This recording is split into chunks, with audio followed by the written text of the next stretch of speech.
Once upon a time, there was a struggling magician named Harry who had been performing at small venues for years, trying to make a name for himself.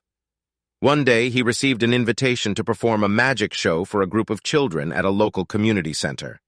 Harry was thrilled at the opportunity to showcase his skills in front of a new audience.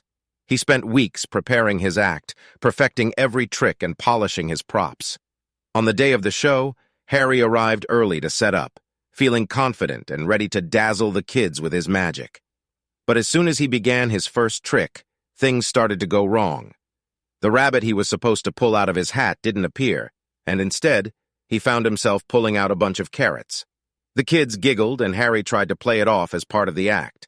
As he continued with his show, things only got worse.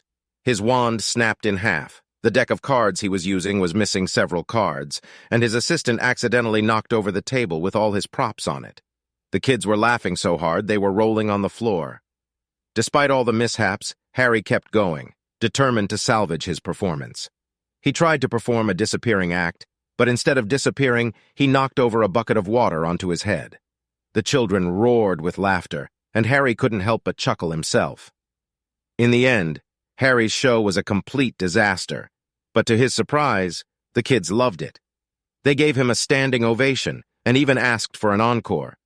The parents were impressed with Harry's ability to entertain the kids, even with all the mishaps. From that day on, Harry became known as the Accidental Magician, and he was in high demand for children's parties and events. He continued to have mishaps during his performances, but he always found a way to turn it into a hilarious and unforgettable show. Harry realized that sometimes the best magic is the kind that makes people laugh.